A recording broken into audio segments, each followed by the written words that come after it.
Two એલેનાસ global kitchen, જ્યાં મળે છે અવનવી વાનગીઓ અને ઘર જેવો ટેસ્ટ. તો આજે જે આપણે રેસીપી લાયા છે એ છે ઇન્સ્ટન્ટ સોજીના ઢોકળા ગુજરાતી સ્ટાઇલમાં. તો ચલો આપણે રેસીપી સ્ટાર્ટ કરીએ. ગુજરાતી સ્ટાઇલ ઇન્સ્ટન્ટ ઢોકળા માટે આપણે અહીંયા 1 કપ જેટલી મેં સોજી લીધી છે. તો એ હું આ બાઉલમાં નાખી દઈશ. એની અંદર હું ½ કપ જેટલું હું ચણાનો લોટ એડ કરીશ અને 3/4 કપ જેટલું મેં ખાટું દહીં લીધું છે. આ ઢોકળા માટે તમે પ્રિફર ખાટું દહીં જ કરજો, બિકોઝ એ વધારે સારું રહેશે ટેસ્ટ માટે.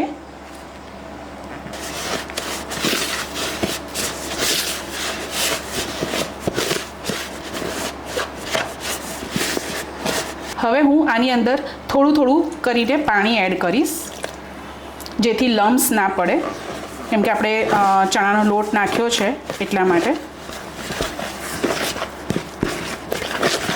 આપણે એકદમ સ્મૂથ બેટર બનાવવાનું છે.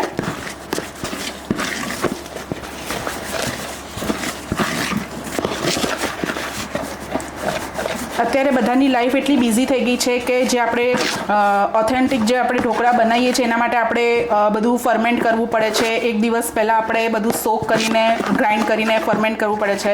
તો આ એક એવી ડિશ છે જે તમે ઇન્સ્ટન્ટ બનાવી શકો છો અને આ ઢોકળા બી ટેસ્ટમાં બહુ જ સારા હોય છે. કોઈક દિવસ તમારા ઘરે જો એકદમ સડનલી કોઈ તમારા ગેસ્ટ આવી ગયા અને તમને આ ડિશ બનાવી છે તો તમે ઇઝીલી બનાવી શકો છો.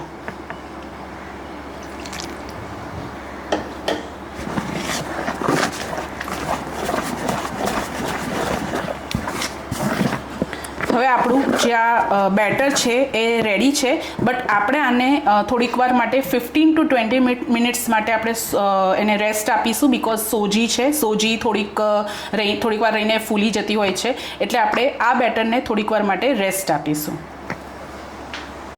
હવે આ જે આપણું બેટર છે એને 15 મિનિટ્સનું રેસ્ટ મળી ગયું છે.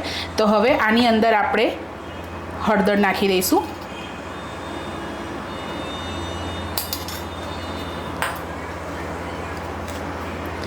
અને સોલ્ટ એઝ પર ટેસ્ટ.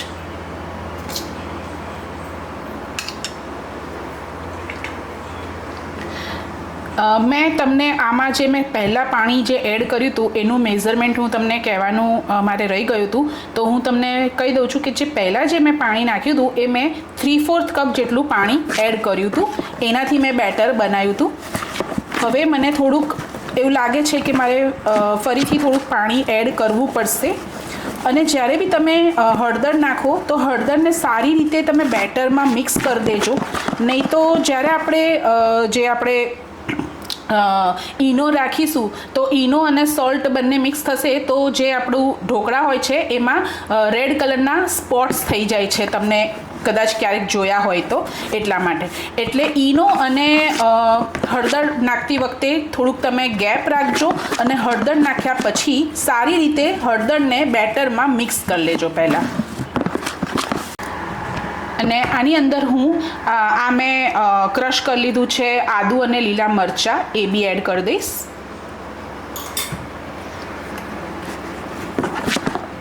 એને આપણે મિક્સ કરી લઈશું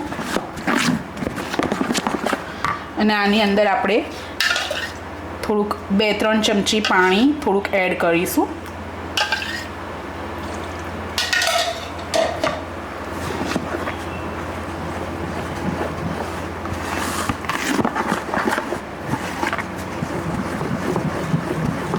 બેટરમાં ઈનો નાખતા પહેલાં હું પહેલાં સ્ટીમર ગેસ ઉપર ચડાવી દઈશ, કેમ કે જેવું આપણે ઈનો નાખી દઈએ છીએ, મિક્સ કરી દઈએ છીએ, તો આપણે તરત જ ઢોકળાની થાળ આપણે મૂકી દેવી પડે છે એટલા માટે. અદરવાઇઝ એ જે ઈનો છે એનું ફર્મેન્ટેશન બેસી જશે, એટલે તમારે ઈનો બહુ જલ્દી નથી નાખવાનું.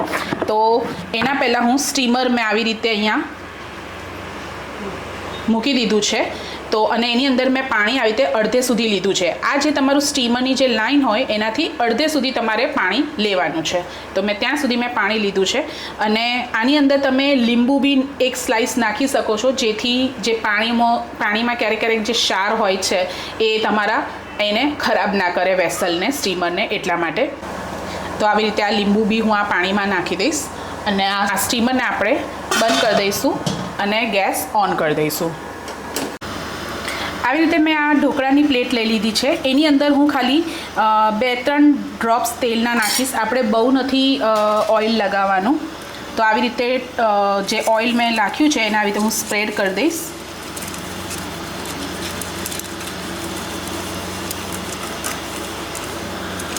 આ આપણી મેં પ્લેટ રેડી રાખી છે. હવે આ આપણું પાણી બોઇલ એકદમ થઈ ગયું છે એટલે હું ફટાફટ આને થોડીક વાર માટે બંધ કરી દઈશ અને આ જે આપણું બેટર છે એની અંદર હું ઈનો નાખી દઈશ.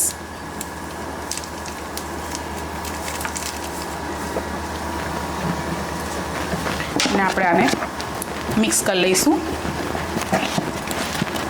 જેથી આપણો ઈનો જે છે એ એક્ટિવેટ થઈ જાય.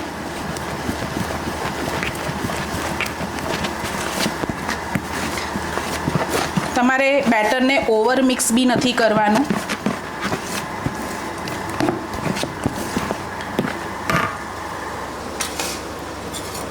આની અંદર હું 1 ટેબલસ્પૂન જેટલું ઓઇલ નાખી દઈશ.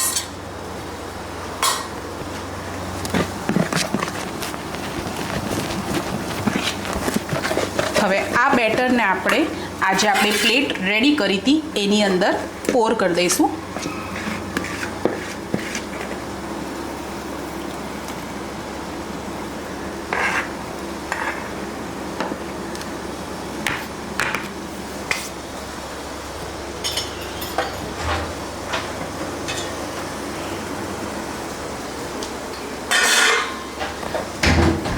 અને આ જે પ્લેટ છે એને આપણે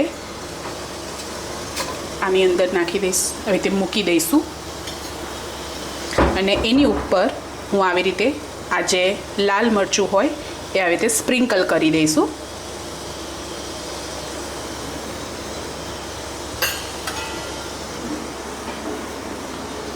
અને હવે આ ઢોકળાને આપણે 10 મિનિટ સુધી આપણે સ્ટીમ કરવાના છે.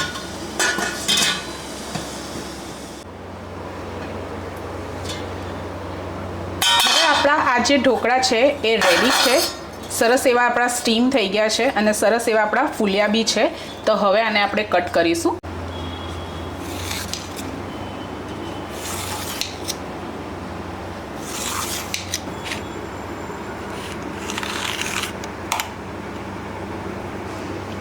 તમે જોઈ શકો છો કે સરસ એવા આપણા ઢોકળા થઈ ગયા છે.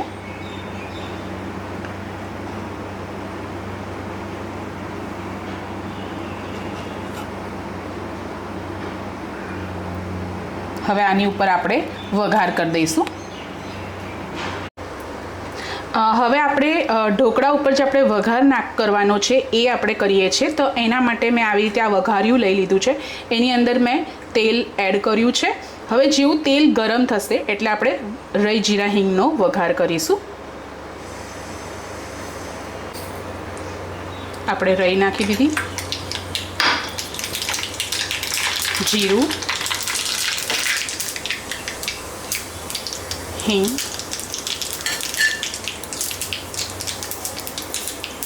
તલ અને લીમડો અને લીલા મરચાં.